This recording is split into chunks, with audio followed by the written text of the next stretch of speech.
A PUC-Rio está produzindo a série permanente Crédito de Carbono e ESG. Estamos realizando hoje o episódio número 7, com o tema Agricultura de Baixo Carbono e Políticas Públicas. Os convidados são Fabiana Vila Alves, diretora no Ministério da Agricultura, e Roberto Giolo de Almeida, pesquisador da Embrapa. Faz parte do time da PUC-Rio Gustavo Robicher, colega, coordenador central de educação digital da PUC-Rio. A ideia é termos uma apresentação de cada convidado de cerca de 10 minutos aproximadamente, e depois entramos numa fase de perguntas com Gustavo e Cavanha, alternando com os dois convidados para que possam então esclarecer mais pontos que a gente capture das apresentações. Portanto, então, pedir a Fabiana Alves que comece a sua apresentação. Muito obrigado, por favor, a palavra é sua. Boa tarde a todos que estão aqui hoje presentes, né, e aos que nos ouvirão.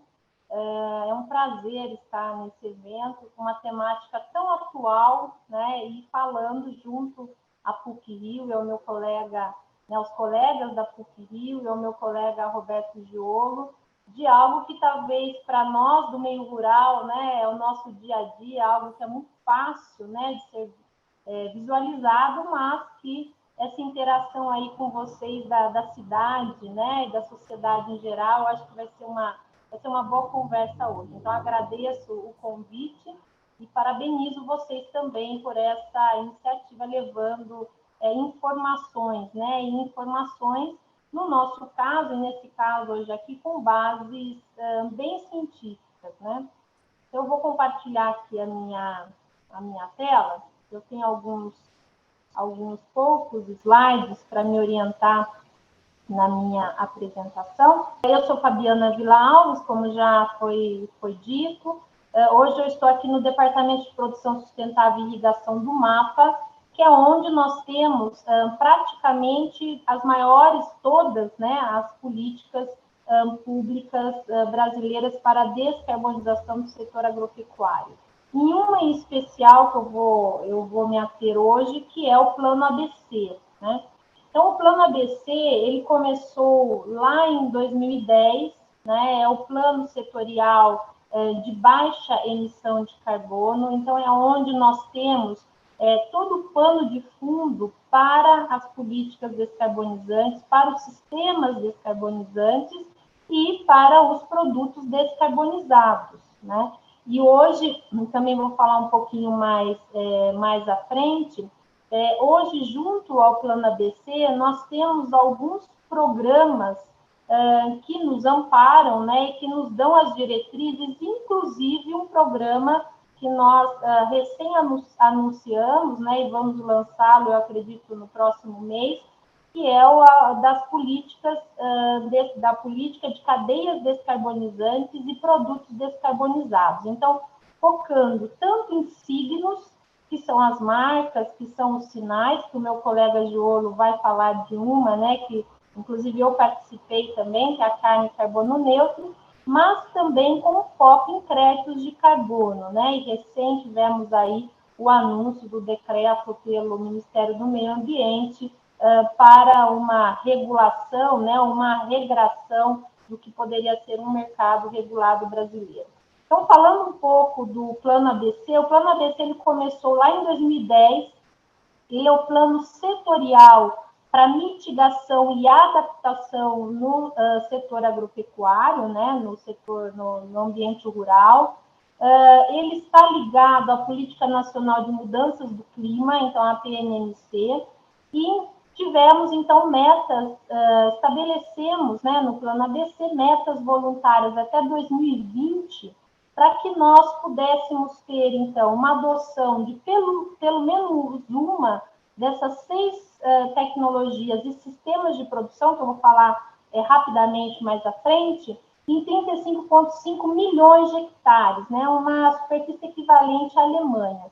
E com uma mitigação de CO2 equivalente de cerca de 133 a 163 milhões de toneladas. Então, como nós conseguiríamos, né, como o setor agropecuário conseguiria atingir essas metas? Por meio de uma ou das 6 tecnologias e sistemas produtivos implantados nessa área. Então, nós focamos na recuperação de pastagens degradadas, com uma meta de 15 milhões de hectares, no ILPF, que são sistemas de integração, lavoura, pecuária, floresta, e é nesse ILPF onde é originada a carne carbono neutro, no sistema plantio direto, que é aquele para a produção de grãos, né, principalmente soja, nas florestas plantadas, na fixação biológica de nitrogênio e no tratamento de dejetos animais para a produção de biogás. Então, em 2020, quando nós fomos fazer, né, essa avaliação dessa política pública, nós, com muita surpresa, né, tivemos aí que pelo menos uma das 6 tecnologias foi adotada em um total de 52 milhões de hectares. Então, conseguimos uma meta 50% a mais do que havíamos estabelecido, né? E com 15% de meta de mitigação. E após, né, uma série na verdade, um trabalho muito amplo, né, com consultores, com conversas com o setor, inclusive a partir das lições aprendidas, nós revitalizamos o Plano ABC em 2020, com metas até 2030. E renomeamos, então, o Plano ABC passa a se chamar ABC+, até 2030, e aonde, então, nós temos metas muito mais ousadas, né? Então, metas que fazem aí quase 73 milhões de hectares adicionais com tecnologias sustentáveis e descarbonizantes, com uma meta de 208,4 milhões de metros cúbicos de resíduos agropecuários tratados e 5 milhões adicionais de animais terminados em confinamento. E isso é equivalente a mais de 1 bilhão de toneladas de CO2 equivalente. Lembrando que nós estamos falando, né, hoje o assunto dessa live é crédito de carbono, né, e um crédito de carbono equivalente a 1 tonelada de CO2 equivalente evitável, então temos um potencial de mais de 1 bilhão de créditos de carbono oriundos dessa política pública. E além de metas de mitigação, nós temos falado muito em metas de adaptação, né? Então, como o aumento da resiliência, a conservação dos recursos naturais e o aumento da biodiversidade. Então, o ABC+, ele traz tudo isso estruturado em 9 eixos estratégicos de atuação. Um deles é o da pesquisa, desenvolvimento e inovação. Temos o eixo de reconhecimento e valoração desses produtos. Temos um eixo de cooperação estratégica, seja ela internacional, seja ela do tipo tripla hélice, né? Então, do tipo público-privada, tendo o governo também atuando. Enfim, temos um eixo de assistência técnica e transferência de tecnologia. Então, para cada um desses eixos, né, de atuação, nós temos ações, temos metas e temos atividades já previstas em um documento que pode ser, inclusive, acessado na nossa página do Ministério da Agricultura. E como é, então, que nós vamos conseguir atingir essas metas que eu comentei? Por meio de, eram 6 tecnologias na primeira fase, hoje nós temos 8 tecnologias e sistemas produtivos. Uma delas, e talvez a maior, com maior impacto, é a recuperação de pastagens degradadas. Então, o que significa pastagem degradada? É aquela pastagem que perdeu produtividade, né? Que de alguma forma perdeu o seu poder de nutrição, nutritivo. Então, aonde nós temos aí 30 milhões, uma meta de recuperação de 30 milhões de hectares com pastagens recuperadas. Uma outra meta são os sistemas de produção, sistema plantio direto, com 12,5 milhões de hectares. Vocês que estão aí no Rio, né, nós falamos muito numa primeira fase em sistema plantio direto para grãos, para soja e para milho, mas vejam vocês, né, nessa nova fase nós trazemos as hortaliças em sistema plantio direto, porque as hortaliças hoje são um dos sistemas que mais emitem, né, a produção de hortaliças, um dos sistemas que mais emitem gases de efeito estufa. Então, a gente traz essas hortaliças, né, e a gente sabe que o estado do Rio de Janeiro é um estado que tem bastante tradição, né, na produção de hortaliças, principalmente agricultores familiares e pequenas propriedades. Nós trazemos também os sistemas de integração, sejam eles em sistemas mais tecnificados, como o ILPF, mas também os SAPs, que são os sistemas agroflorestais. Então, fazendo aí a nossa meta, são 10,1 milhões de hectares com esses sistemas. Trazemos também as florestas plantadas novamente, né, com 4 milhões de hectares, florestas para fins comerciais, então para produzir celulose, produzir fibras, entre outros, energia também, né? 13 milhões de hectares com bioinsumos. Nós temos uma lei, um programa de bioinsumos muito forte, recém-lançado também pelo Ministério da Agricultura. Então, com a substituição, por exemplo, de insumos externos, né, sejam eles do tipo químico ou de outros, por insumos biológicos, inclusive aqueles fabricados, né, produzidos on-farm. E, por fim, a sexta tecnologia que já existia, né, na primeira fase, que é o tratamento de dejetos animais, né, com biodigestores para a produção de biogás e biofertilizantes. E incluímos 2 novos sistemas, um deles são os sistemas de irrigação, mas sistemas de irrigação inteligentes em áreas já antropizadas, né, então em áreas onde já existem, por exemplo, ou cultivos ou pastagens degradadas, e, por fim, a terminação de animais, com 5 milhões de animais adicionais. Então, com tudo isso, no final, o que nós temos? Né? Nós temos, sim, sistemas produtivos, né, mais sustentáveis, mas também sistemas de produção mais competitivos. E aqui depois acho que a gente vai poder ter a oportunidade de falar durante as perguntas e durante o nosso debate. Quando a gente fala em créditos de carbono, em descarbonização, né, no setor agropecuário, a diferença dos outros setores, nós estamos falando em sistemas mais eficientes, né? O crédito de carbono, ele é talvez um dos melhores indicadores de eficiência na produção. Por quê? Porque quanto mais créditos eu tenho, quer dizer que mais eu consegui descarbonizar aquele sistema e mais eu consegui também trazer essa maior produtividade, por exemplo, em uma mesma área, que é o que nós chamamos do efeito poupa-terra, o efeito poupa-floresta, enfim. Então, vejam que o ABC+, né, e aqui eu acabo a minha apresentação, para deixar o colega Jolo falar um pouco também, mas o ABC+, ele vem justamente como ele é a grande política que nós temos hoje, política pública, para a descarbonização da agropecuária, do setor agropecuário. E quando a gente fala, então, em créditos de carbono, a gente não poderia deixar de falar em descarbonização também. Muito não sei obrigado. Se eu não tive tempo, mas... Não, foi ótimo. Tempo perfeito, tranquilo. Obrigado, Fabiana Vila Alves. Excelente. Eu capturei aqui umas 10 perguntas, mas vou selecionar as mais complicadas, claro.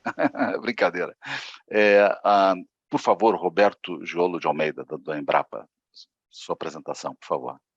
Então, eu gostaria de iniciar, agradecer a comissão organizadora dessa programação, né, em nome da PUC-Rio, pelo convite. Dizer, assim como a Fabiana já disse, que para nós é uma satisfação estarmos aqui para poder falar com o público urbano, né, que muitas vezes tem pouca informação ou alguma informação distorcida a respeito do agro. Então, né, nesse contexto, né, com essa oportunidade, a gente fica bastante contente de poder contribuir um pouco, né, e também aí nesse contexto parabenizar toda a equipe pela organização, né, dessa programação com várias apresentações ligadas à temática do carbono, que é uma temática super atual e que não diz respeito somente ao agro, né, na verdade diz respeito a toda a economia, todos os setores da economia, e num contexto global o agro tem uma participação pequena, né, em relação aos outros setores. Mas então a minha fala aqui, eu sou pesquisador da Embrapa Gado de Corte, então vou falar de um recorte relacionado ao Plano ABC, que diz respeito então à pecuária de corte, né, numa perspectiva de baixa emissão de carbono, alinhada então ao Plano ABC+, que a Fabiana então já apresentou para a gente. Bem, seguindo então a apresentação, contar um pouquinho sobre o histórico dos nossos estudos, né? Eu vou trazer aqui os estudos realizados pela Embrapa, né, com relação a sistemas pecuários de baixa emissão de carbono, que, como a Fabiana já comentou, são sistemas mais eficientes, né? Entretanto, em meados da década de 2000 e até agora, isso é bastante recorrente, né? A pressão sobre a pecuária, principalmente sobre a pecuária de corte, é muito grande, né? A pressão internacional, focando principalmente nesses sistemas que são pouco eficientes e que estão relacionados, por exemplo, ao desmatamento. Então, lá no início da década de 2000, meados da década de 2000, a gente teve aí 2 eventos bastante importantes aí em 2006 e 2009, né, com uma pressão muito grande contra a pecuária mal feita ou a pecuária extensiva e contra a pecuária degradadora e que está relacionado, então, às altas emissões de gases de efeito estufa.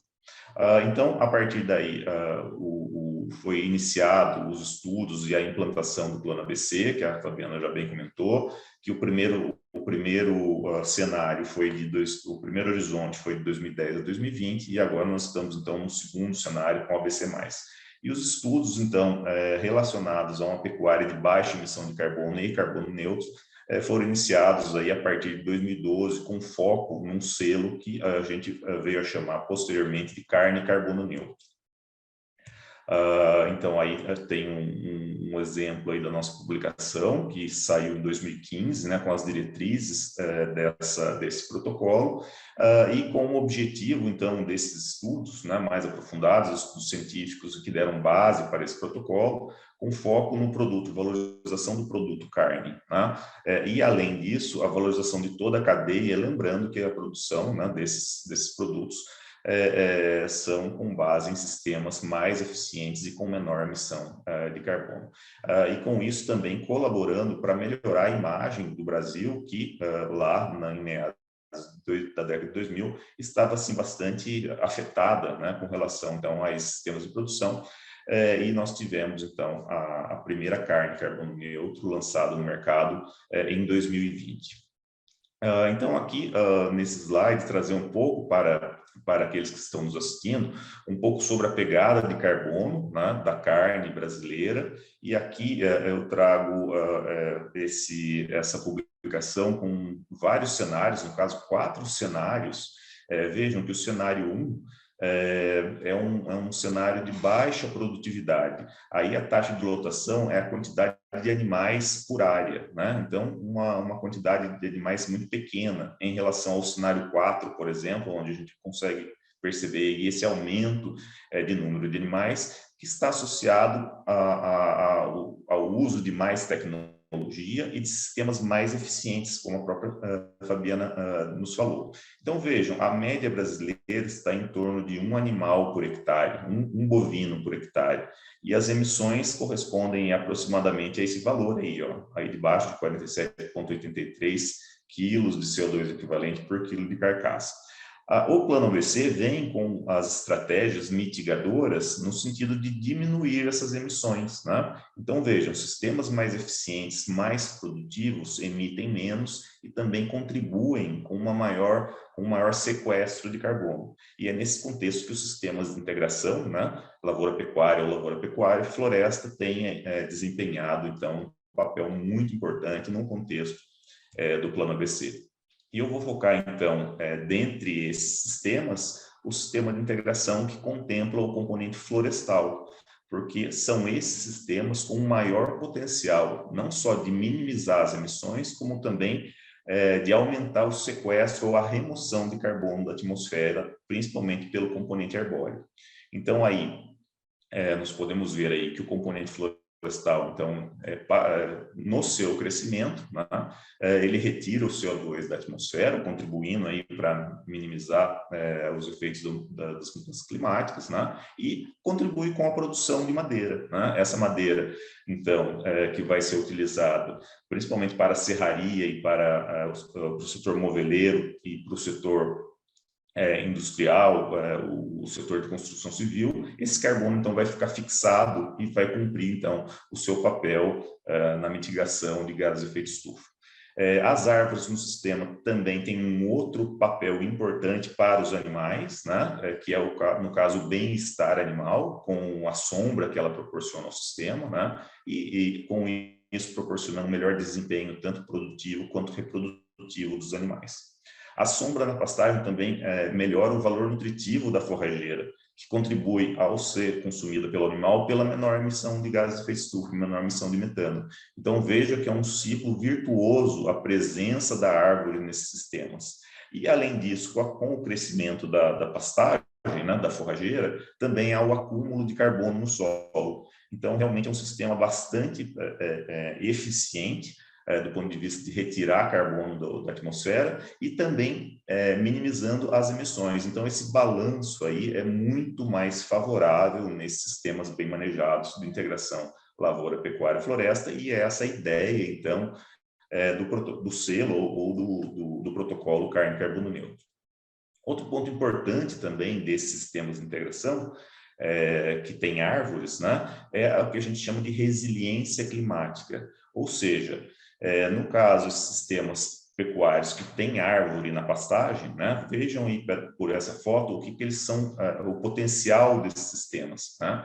Então, eles são capazes de manter a pastagem produtiva, mesmo sob efeito de algum efeito climático extremo, como no caso uma geada, né? Essa foto é de uma geada no Mato Grosso do Sul. Então, vejam à esquerda da foto, a pastagem toda queimada em função da geada. E a pastagem próxima às árvores está, então, aí verdinha, né, e de acordo aí para a produção. Então, é um sistema também diferenciado, né, e importante para as condições de mudanças climáticas, que a gente sabe que a perspectiva é de aumento, né, nessas condições de climas, mudança de eventos climáticos extremos, né? Então, esses sistemas também contribuem para isso, além de proteger também os animais, né? Então, animais que são propensos a mudanças bruscas de temperatura também podem, inclusive, morrer, né? Nesses sistemas, eles também são protegidos pelo componente florestal. Então, agora, quem tiver interesse em saber um pouquinho mais sobre carne carbono neutro, o link está aí abaixo do slide, aí em azul. À esquerda é a foto da publicação, né? E a carne carbono neutro, então, o escopo é voltado a sistemas de integração com o componente florestal, como já foi falado, está diretamente alinhado ao Plano ABC, mas como uma das tecnologias preconizadas, ao Objetivo de Desenvolvimento Sustentável número 13, que é contra as ações de mudanças climáticas, né? Com relação ao ESG, o protocolo ele traz uma série de requisitos voltados à adequação ambiental da propriedade rural, né? Ou seja, contribuindo aí com o E da parte ambiental da agenda ESG, da parte do alinhamento quanto aos requisitos sociais, né, obviamente. A propriedade não está em lista, por exemplo, de trabalho escravo ou de uso de mão de obra de forma inadequada, né? E a parte de gestão e transparência com relação ao monitoramento, né, das atividades pecuárias, que o protocolo, então, com a certificação, vai promover. No caso, um outro ponto que também faz parte do protocolo é a rastreabilidade, né, dos animais, as boas práticas agropecuárias, que vão, então, permitir com que não só o carbono das árvores seja um fator de mitigação, como também o carbono do solo, e isso diretamente alinhado à agenda 4/1000 da ONU, da FAO, né, que diz respeito, então, ao acúmulo de carbono no solo em sistemas agropecuários. Então, vejam uma série de alinhamentos, né, atuais, né, desse protocolo com uma perspectiva de baixa emissão de carbono. No Brasil, em 2015, nós tínhamos 11,5 milhões de hectares com esses sistemas, né? Em 2021, a gente já tinha 17,4 milhões, né? A Fabiana comentou aí que a gente superou e muito as metas com esse tipo de sistemas, e a perspectiva, então, é de chegarmos a 2030 com 30 milhões de hectares com esses sistemas de integração.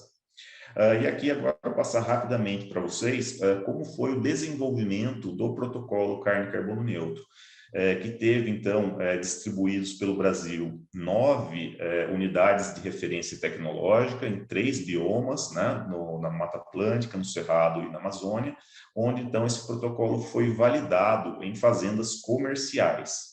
E aqui alguns exemplos, nesse caso, é a fazenda da Embrapa, né, no caso, esse é a área modelo para os estudos, né, na Embrapa Gado de Corte, em Campo Grande, e aqui sim nas áreas comerciais, na Fazenda Mutum, por exemplo, em Ribas do Rio Pardo, no Mato Grosso do Sul, que foi a primeira fazenda com uma URT carne e carbono neutro, aí um detalhe da área produtiva, né?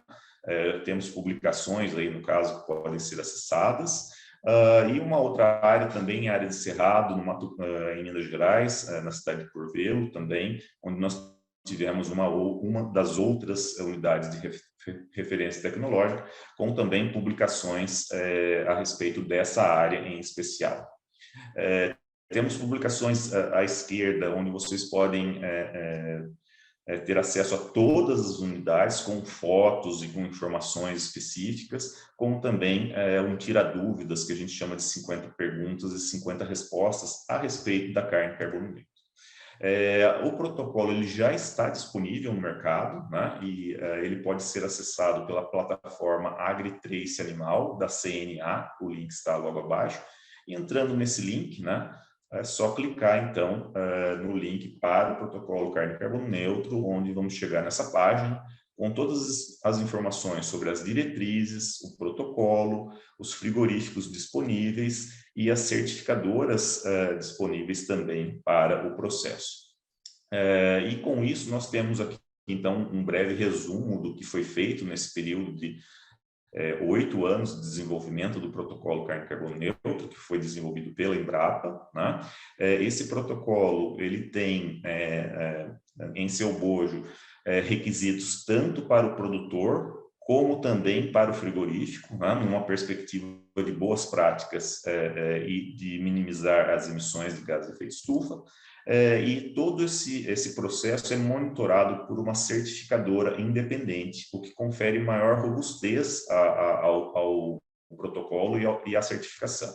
A auditoria, então, é feita pela CNA, tendo em vista que toda a interação entre o produtor e a certificadora é feita dentro da plataforma da CNA, de modo a termos, então, um produto, né, de qualidade, né, e reconhecido e todo monitorado desde o seu início por uma certificação, né, trazendo aí os benefícios para o consumidor dessa carne. E, finalizando, mostrar, então, a primeira fazenda com a certificação CCN, né? Então, uma fazenda, vou voltar aqui, desculpa, uma fazenda do grupo Santa Virgínia, também no Mato Grosso do Sul, né? Uma fazenda bastante grande, aí para a foto a gente pode perceber isso, né? Aqui uma foto mais pontual do sistema de produção com os animais, né? E essa fazenda foi certificada, então, em 2020, né? Com a certificação carne e carbono neutro. E essa carne, então, foi ao mercado a partir de agosto de 2020. Foi uma linha lançada pela Marfrig chamada Linha Viva Carne e Carbono Neutro. Então, apesar de nós termos, então, essas iniciativas desde lá 2012, 2010, com o Plano ABC, né, nós temos concorrentes também, né? Ou seja, o mundo inteiro tem interesse, né, do desenvolvimento de produtos carbono neutro. Eu trago aqui para vocês, obviamente, apenas a parte de gado de corte, né? Então, aqui o exemplo da Austrália, que pretende ter a sua carne carbono neutro a partir de 2030, o Reino Unido a partir de 2040, a Nova Zelândia a partir de 2050, e uma que já está no mercado, né, que é a pecuária baixo carbono de Portugal, né, está no mercado desde abril de 2021. Na América do Sul, temos iniciativas na Colômbia, na Argentina, e o Uruguai já exportou, inclusive, a carne carbono neutro uruguaia para a Europa. Então, vejam que nós temos aí uma demanda bastante grande em todo o mundo por esse tipo de produto. E no Brasil, a partir de 2021, né, nós temos os estados se movimentando com suas iniciativas carbono neutro. O primeiro estado no Brasil a apresentar uma proposta assim foi o Mato Grosso do Sul, né? Então, vejam aí o estado carbono neutro na pecuária, com a integração lavoura-pecuária e a carne carbono neutro como carro-chefe das iniciativas do estado do Mato Grosso do Sul, e o Mato Grosso também já com a sua proposta de carbono neutro nesse contexto, né, de minimizar as emissões. Os desafios que nós temos com relação à CCN, no caso, nós ainda temos carência de técnicos capacitados para o desenvolvimento desse protocolo na propriedade, né? E também que principalmente pequenos produtores, entrem no programa de carne carbono neutro. E com isso, então, para termos aí a ampliação dessa área e que seja próxima da perspectiva de melhoria e de ampliação das áreas de LPF no Brasil como um todo. E chegarmos aí, quem sabe, o mais rápido possível para exportar, então, esse produto brasileiro que, lembrando que foi a primeira iniciativa do mundo, né, nesse contexto de pecuária de gado de corte. Para finalizar, então, eu trago aqui uma publicação da Embrapa de acesso gratuito, né, que traz muitas informações sobre os sistemas de integração de uma maneira geral, né, inclusive sobre a carne carbono neutro, que pode, então, ser acessado de forma gratuita para quem tiver interesse. Com isso, então, eu finalizo a minha apresentação e deixo o meu contato e fico à disposição para as perguntas. Obrigado. Roberto Jolo de Almeida, da Embrapa, pesquisador da Embrapa. Muito grato, muito legal, muita informação boa, assim como também a Fabiana. Gustavo, eu vou fazer uma proposta. Vou começar porque eu tenho aqui uma pergunta que eu assim, estou super interessado em ver a visão da Fabiana. Inicial. Isso, depois logo vem você, a gente vai alternando então. Fabiana, você comentou, eu achei muito legal, comparando com outras áreas da economia, né? E aí eu trago uma visão da área de energia para você trazer aquilo que você possa dizer para a gente. Quer dizer, a competição do plantio de alimentos para plantio de energia, vamos chamar assim, etanol, biodiesel, né? Como fica isso na visão de carbono, na visão de ESG? Como é que você entende essa coisa, a prioridade? Eu não sei mais se é uma discussão muito atual, se já é superada no mundo ou não, mas como é que você enxerga isso tudo, essa competição, entre aspas, entre plantio para alimentos e energia com o carbono? Uma ótima pergunta, acho que a gente poderia fazer, inclusive, uma outra live só sobre isso, né? Que vai ser difícil de responder em pouco tempo. Mas trazer um pouco da nossa visão de intensificação sustentável, né? Todas as nossas políticas públicas voltadas para a agropecuária, elas estão calcadas, né, embasadas no desenvolvimento sustentável. Então, não é diminuir área, não é diminuir produtividade, mas sim produzir mais na mesma área, né? E o sistema de integração, ele é um exemplo clássico disso, né? Como o Roberto comentou. Então, quando a gente faz um sistema com árvores, né? E também um sistema solteiro, né? E nós temos lá no ABC+, 4 milhões com sistema solteiro para a produção de fibras e energia. Mas quando a gente faz um sistema consorciado, né? Integrado com o componente arbóreo, ali nós estamos promovendo de uma forma a produção de energia, né? Grande parte daquele material vai também para energia. Inclusive, nós estamos com uma outra iniciativa de um colega nosso, né, que não é estritamente para energia, mas também pode ser utilizado para energia, que é a produção de pecuária de bovinos com produção de celulose, nesse caso, que é o Pulp and Beef, certificado, mas também com alguma coisa indo para energia. Então, estamos falando de árvores, tá? Mas nós temos toda um campo, né, que se abriu no plano ABC, inclusive estávamos discutindo isso hoje pela manhã com colegas de vocês aí da PUC-Rio. Nós acabamos de fazer um acordo de cooperação aqui com os colegas do CPI aí da PUC-Rio para avaliação de impacto do ABC, mas das políticas públicas, né, em diferentes aspectos, né, focado em ESG, mas quando a gente fala em produção ou em tratamento de resíduos agropecuários, né, a gente sabe que hoje o manejo inadequado dos resíduos agropecuários e dos dejetos é uma grande fonte emissora de gás de efeito estufa.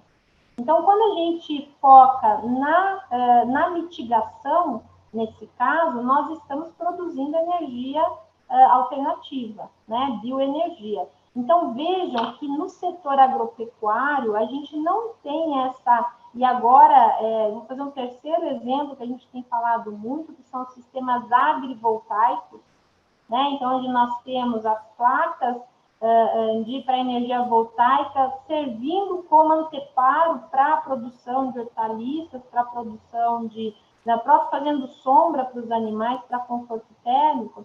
Então, quando a gente fala no setor agropecuário e nas políticas públicas, apesar da gente não focar, né, na energia em si, mas a gente sim está promovendo aí, a gente não tem essa competição, então a gente está contribuindo com a diversificação da matriz energética.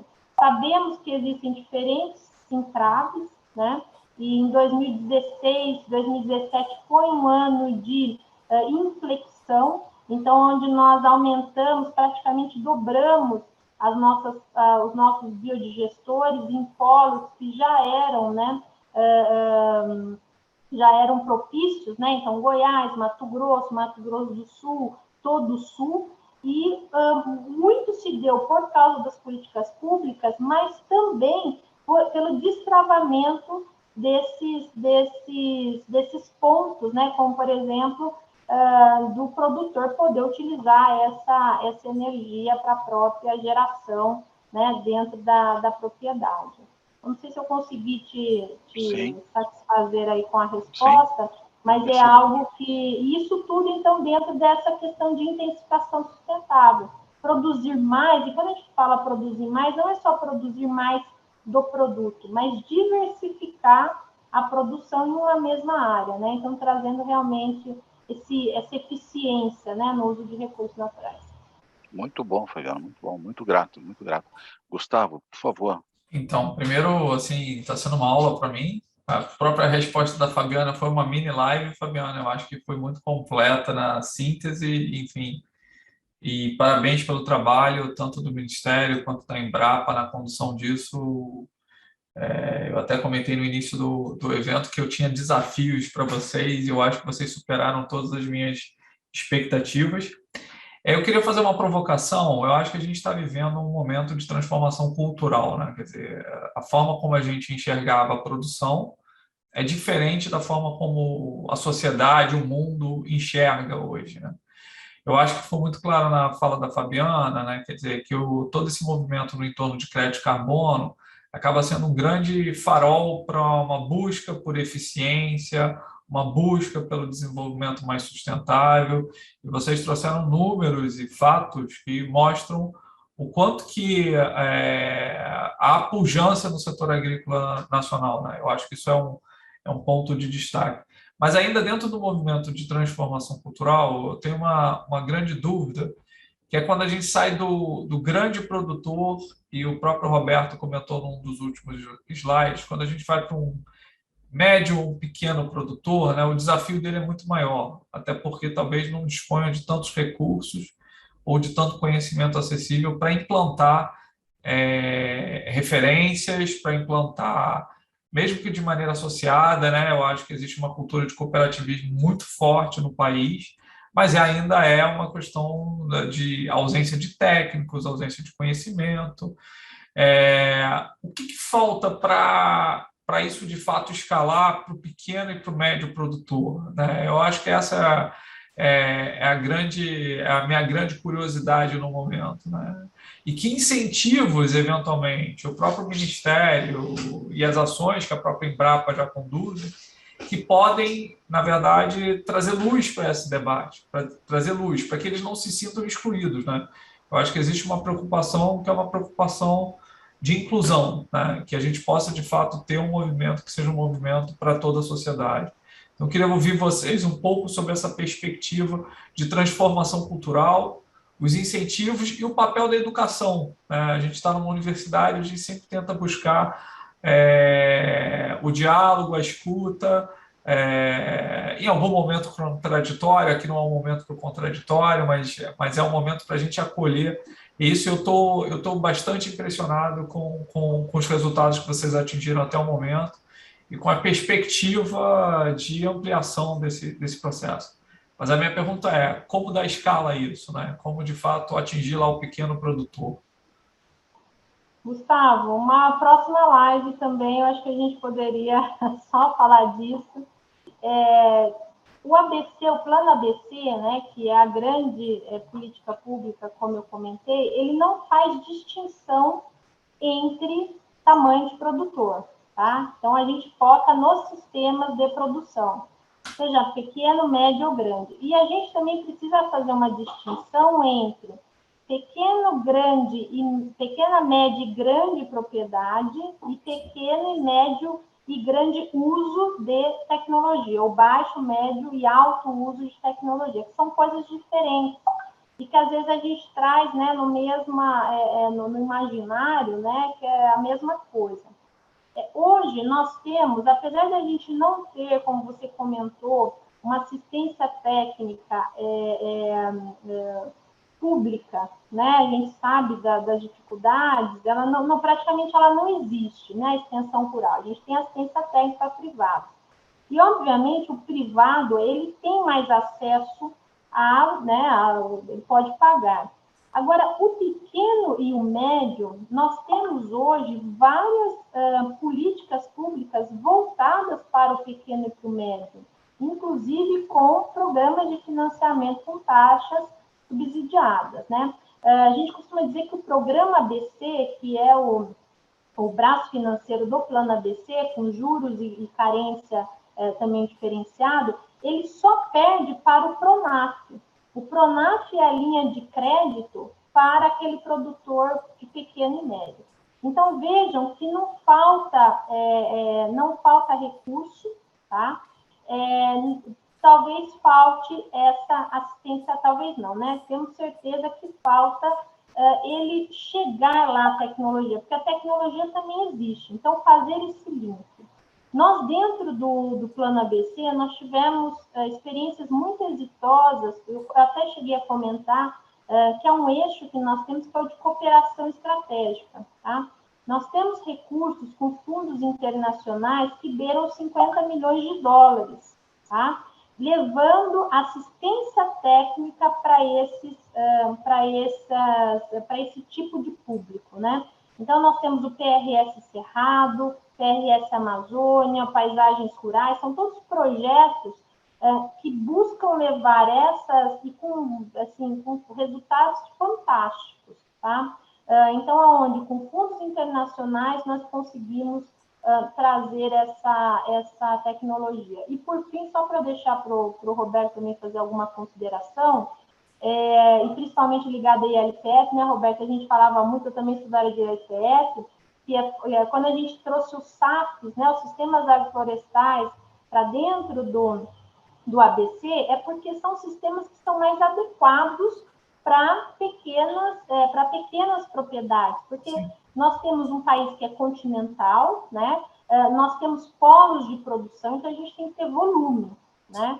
Para certos tipos com certo uso de tecnologias, mas com outros, né? Então, pensando aqui em bioeconomia, pensando em diferentes coisas, a gente tem outras tecnologias que são mais adequadas, tá? E só para finalizar, e porque a gente está falando de carbono, nós estamos modelando um projeto, né? Vai ser um novo programa que se chama ABC Mais Familiar, que é justamente para tirar, porque várias pessoas têm esse conhecimento que você trouxe, Gustavo, não conseguem enxergar, apesar de a gente não fazer distinção, como essas tecnologias podem chegar ali para o familiar. Inclusive, fomentando dentro desse projeto o carbono social. Perfeito. Né? Nós estamos falando em crédito carbono, mas nós temos aí um universo para ser explorado com metodologias já existentes, né? Eu não vou citar aqui uma em predileção de outras, mas metodologias já existentes para avaliação do que nós chamamos. Então, se a gente chama o carbono verde, aquele crédito carbono, e nós estamos com uma política agora para promoção do carbono no agro, nós também teremos o carbono social para incentivar essas tecnologias que trazem sim mitigação, trazem sim crédito carbono, mas principalmente trazem maior produtividade e diversificação. Seria três, né? Produtividade, diversificação de renda e uma coisa que o Roberto colocou, menor risco climático. Né? Risco climático quer dizer perda de produção, ou seja, ele plantou, perdeu, não colheu, vai morrer de fome. Resultado financeiro, né, Fabiana? Eu acho Exato. que a gente está falando não só de um movimento necessário, mas também como uma estratégia que traz resultado para a atividade econômica. Né? A gente costuma dizer, Gustavo e Armando, que no agro, né, e aqui é uma questão muito pontual, que a gente não consegue falar do verde se o produtor está no vermelho. Exatamente. Né? Então, a gente precisa trazer, a gente sempre traz esse componente financeiro, então mostrando que sim, ele está contribuindo para o meio ambiente, para os compromissos internacionais, para a mitigação, mas principalmente tudo isso está trazendo para ele maior produtividade e maior retorno financeiro. Eu tenho uma questão para o Roberto, mas quem sabe ele queira complementar a Fabiana nesse tema primeiro? Como escalar, Roberto? Eu queria focar em outro ponto, porque a Fabiana acho que já esgotou essa parte do pequeno, né, e das iniciativas das políticas públicas. Eu queria chamar a atenção para esse público para o qual a gente está falando, que é o público urbano, do potencial do agro nesse contexto do carbono, né? Então, como eu falei no início da minha apresentação, a temática do carbono permeia todos os setores da sociedade, né? Entretanto, o agro tem uma peculiaridade, né? Que o cidadão urbano, por exemplo, para fazer uma economia com baixo carbono, o que ele pode fazer, né? Diminuir o consumo de água, diminuir o consumo de energia, diminuir o consumo de combustíveis fósseis, né? Que ele utiliza, reutilizar, né? O que for possível, né? Então, naquele sentido de economia circular, de bioeconomia, né? Então, dessa forma, né, a indústria, o urbano faz, né? O que o agro tem de diferencial, né, em relação aos outros setores é que o agro, além da diminuição da emissão, né, pela utilização dos sistemas mais eficientes e mais produtivos, né, que eu tentei mostrar aqui para vocês o sistema de integração, né, que é um deles, o agro tem a capacidade de tirar o carbono da atmosfera, que outros setores não têm, né? Minto, tem, mas da forma econômica não tem ainda, né? Então vamos lembrar aí daquelas indústrias que captam o carbono da atmosfera e transformam num pó, né? Ou aqueles que captam o CO2 da atmosfera e que colocam lá no subsolo, por exemplo. São coisas que existem, mas muito pouco econômicas, do ponto de vista econômico, não dá para se fazer agora, tá? Então, os outros setores, sem ser a agricultura, ainda carecem de tecnologia adequada para isso. A agricultura não. Ao fazer a agricultura, a gente está colocando carbono no solo. Obviamente, a agricultura bem feita, não é? Então, seja agricultura ou seja pecuária, né? O agro consegue retirar o carbono e colocar o carbono no solo e produzir. né? Esse que é o legal da coisa. O agro bem feito produz alimento e faz crédito de carbono, né? Que é o motivo, né, da programação que vocês muito bem elaboraram, né? Então, acho que a gente está falando aí de educação, né, de informação, né? Eu acho que esse tipo de informação é interessante a gente passar para o público da cidade, que muitas vezes, né, não tem conhecimento disso, né? E da importância do agro. O agro brasileiro já é importante, né? No contexto do carbono, ele fica ainda mais importante. Tá ótimo. Gustavo, me permite que eu faça mais uma? Queria falar com o Roberto um pouquinho, é claro que se a Fabiana quiser complementar. Roberto, a questão do metano, né? Dizem que é dezenas de vezes mais complexo que o CO2, em volume, severidade, etc. Como é esse balanço no agro, né? Como são os mitigadores e as tecnologias Embrapa para metano? Ok, Cavani. Então, assim, o metano é um dos 3 principais gases do efeito estufa, né? Então, quais são, né? É o gás carbônico, né? O CO2, o metano, CH4 e o óxido nitroso, N2O. Esses são os principais gases do efeito estufa, tá? Existem outros, mas esses são os que a gente faz as contas, na verdade, para fazer o balanço que você comentou aí, tá? Então, o metano, né? Falando especificamente do metano. Então, ele, comparado com o gás carbônico, né, ele tem um potencial de aquecimento, né, de promover o aquecimento de 25 a 28 vezes mais do que o gás carbônico. Né? Então, por isso que ele é tão, né, criticado, digamos assim. Né? Só que, por exemplo, eu vim aqui para falar da pecuária. Né? O que acontece com a pecuária? No caso, a pecuária de corte, gado de corte. A gente está falando de boi, vaca, né? Que são animais ruminantes. Os ruminantes, por natureza, emitem metano ao consumir o alimento, ao consumir o pasto, e esse pasto passar pelo seu trato digestivo, ser digerido, né? A emissão de metano naturalmente. Então, por isso, essa que é uma das grandes críticas à pecuária por causa disso, porque ela naturalmente emite. Agora, obviamente, a gente tem estratégias de diminuir essas emissões, né? Então, as emissões de metano por um animal, né, variam de 2 a 13% da energia que o animal consome, ele emite sob a forma de metano. Então, veja, de 2 a 12% tem um espaço muito grande para a gente trabalhar. Então, quais são as tecnologias existentes para mitigar isso? Né? A alimentação é uma delas, né? Então, quanto mais nutritivo for o alimento dado ao animal, né, no sistema produtivo, mais ele cresce, né? Menos energia ele perde, mais ele cresce, mais ele se desenvolve, menos emissão de metano ocorre, né? Grosso modo, as tecnologias, né, mais econômicas são aquelas, então, de manipulação ruminal e de modificação da alimentação, da dieta animal. Né? Existem outras tecnologias mais avançadas, mas essas são as principais. Só reforçar um pouquinho mais, fazer o link dos sistemas de integração, que os sistemas de integração permitem a produção de uma forrageira de melhor qualidade. Né? Então, o próprio sistema, né, já faz com que o animal vá emitir menos. Né? Então, nesse contexto, por isso que esses sistemas foram selecionados lá no Plano ABC, lá de 2010, e continuam sendo bastante utilizados no Brasil. Excelente, muito bom. Posso complementar, Mano? Pode, claro. Por favor, Fabiana. Do ponto de vista de políticas públicas, né? Acho que o Roberto foi muito aí preciso, né, nas tecnologias. Nós, com base nessas tecnologias, né, que são sistemas de produção, o melhoramento genético e as modificações ruminais, nós lançamos uma agenda nacional de metano na agropecuária, né, para promover isso. Então, inclusive com algumas ações focadas em acesso a crédito, em um acesso melhor ao financiamento, das tecnologias, enfim, a promoção dos sistemas de produção. Então, nós temos aí metas também até 2030, tá?